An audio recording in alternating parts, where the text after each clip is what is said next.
She drags her feet in the halls, often late for class and bursting through the door a minute or two after Finn's begun his lesson plan. Despite her lankiness, she's got heft, muscle, a kind of earthiness. When she brushes against him, usually by accident but occasionally by confused teenage intention, he senses an innate strength. She plucks at his sleeve in an effort to help him along in the hallways, always trying to mother him. Finn imagines she has large hands with long, dull fingers. The other girls laugh at her and call out with derision. She seems to handle their jibes with a maturity beyond most of her classmates. When he pictures her, he sees the daughter of a domestic dispute Vic, one of the last cases he ever worked. Husband and wife radiologists, penthouse on Park Avenue. Husband finds out the wife is bopping the doorman and the window cleaner, and does her with a drain cleaner cocktail. While Finn asked routine questions, the teenage daughter wandered around a living room lined with black and white murals of her parents' striking semi-nude provocative poses, her elbows knocking photos off the piano. The girl had an open face, empty caramel-colored eyes, and slack lips, and that's what Finn sees when he sees Jessie. Icy air seeps in the window and wafts across his face. It's going to snow like a bitch tonight. The sound of students and their families packing up SUVs, wishing each other Merry Christmas, and saying their goodbyes floats up to the second floor. He recognizes several of the fathers' voices from various parent-teacher conferences. There's a certain flat annoyance in each of them.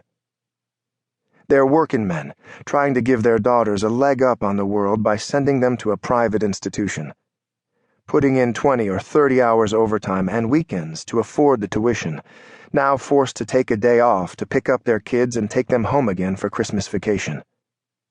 Their colorless speech proves they're part of the same brotherhood of pain and uncertain values, Saturday night bowlers who want their daughters to marry better men than themselves.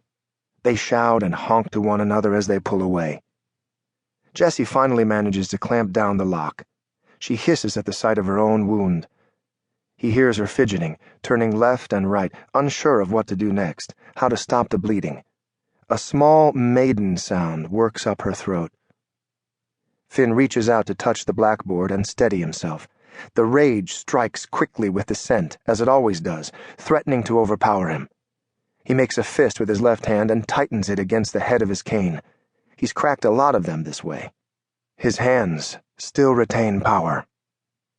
The dark comes to life again, replaying what the investigators called the incident. He's trapped in the splinters of his own fracturing skull and feels the echoing stab of agony. It takes a second to get a hold of himself and remember where he is now, who he is now.